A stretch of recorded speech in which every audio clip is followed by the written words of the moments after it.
राम मित्रांनो, आज आपण बघणार आहोत की आता अतिवृष्टी अनुदान आपल्याला हेक्टरी किती मिळेल आणि किती हेक्टरपर्यंत मिळेल. कारण याच्यामध्ये बदलाव झालेला आहे. पूर्वी 2 हेक्टरपर्यंत मदत मिळणार होती आणि एका हेक्टरसाठी कोरडवाहू पिकाला 8,500 रुपये मदत मिळणार होती. तर आता त्याच्यामध्ये बदलाव झालेला आहे. तर आता कोरडवाहू पिकासाठी 18,500 रुपये हेक्टरी मदत मिळणार आहे आणि ते 3 हेक्टरपर्यंत मिळणार आहेत, म्हणजे की 7.5 एकरपर्यंत.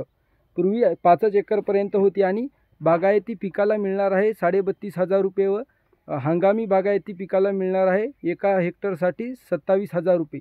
हे 3 हेक्टरपर्यंत सर्व तिन्ही याची हे आहे मुदत, म्हणजे 7.5 एकरपर्यंत आपल्याला नुकसान भरपाई मिळेल. व ज्याचं कोणाचं शेत खरडून गेलं त्याचा पंचनामा करून त्याला हेक्टरी 47,000 रुपये कॅश मदत आणि नरेगामधून 3.5 लाख रुपयाची मदत होईल त्या शेतीमध्ये गाळ आणून टाकण्यासाठी.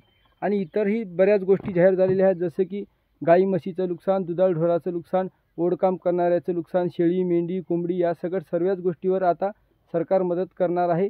या एवढी छोट्या व्हिडिओमध्ये आपण संपूर्ण माहिती सांगू शकत नाही. जर तुम्हाला आणखीन पुढची माहिती हवी असेल तर आपल्याला कमेंट करून सांगा. यस, आपण पुढचा व्हिडिओ बनवू. Like, subscribe. धन्यवाद.